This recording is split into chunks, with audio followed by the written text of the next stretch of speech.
क्या आप जानते हैं राम सेतु का निर्माण कैसे हुआ था? समुद्र का वह क्षेत्र पूरी तरह गहरा नहीं था। रामेश्वरम के तट और द्वीप के बीच पहले से ही चूना पत्थर, प्रवाल भित्तियों और रेत की एक उथली भू रचना मौजूद थी, जिसे स्थानीय लोग जानते थे।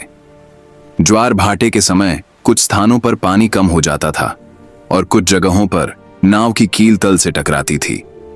इस भू रचना को आधार बनाकर मार्ग बनाने का निर्णय लिया गया, क्योंकि गहरे समुद्र में निर्माण तकनीकी रूप से असंभव होता। कुछ लोग नावों में आगे गए और भारी पत्थरों को रस्सियों से बांधकर समुद्र में डाला, ताकि गहराई मापी जा सके।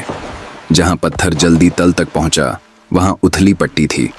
जहां देर लगी, वहां मार्ग को मोड़ा गया। ये वही तकनीक थी जो सिंधु घाटी सभ्यता और बाद में भूमध्य सागरीय नाविक प्रयोग करते थे। इस प्रक्रिया से समुद्र तल का एक व्यावहारिक नक्शा तैयार किया गया। जब मार्ग तय हो गया तो पहाड़ों से बड़े पत्थर लाए गए और समुद्र में गिराए गए। पत्थर तैरते नहीं थे, वे डूबते थे और तल पर बैठ जाते थे। यही उद्देश्य था, तल को ऊपर उठाना। पत्थरों के बीच मिट्टी और रेत डाली गई ताकि वे फिसले नहीं और भार फैल सके। धीरे धीरे समुद्र के ऊपर एक ऊंची पट्टी बनने लगी, जो आधुनिक शब्दों में एक कॉजवे थी, न कि तैरता हुआ पुल। लहरों के प्रभाव को कम करने के लिए किनारों को ढलानदार रखा गया। ढलान पर लहर की ऊर्जा फैल जाती है और संरचना पर अधिक बल नहीं पड़ता। यह वही सिद्धांत है जिसे आज तटबंधों और ब्रेक वाटर संरचनाओं में गणितीय रूप में व्यक्त किया जाता है। पत्थरों के बीच जहां बड़े अंतराल थे, वहां छोटे पत्थर और रेत डाली गई।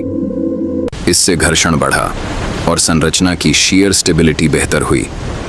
यह साधारण एग्रीगेट फिलिंग थी, जो आज भी सिविल इंजीनियरिंग में प्रयोग होती है।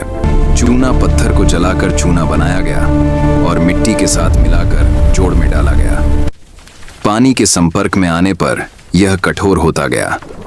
यह तकनीक सिंधु घाटी की ईंटों और बाद में रोमन समुद्री संरचनाओं में भी प्रयुक्त थी। मार्ग बनने के बाद उस पर भार डालकर परीक्षण किया गया। जहां धंसाव हुआ, वहां अतिरिक्त पत्थर डाले गए।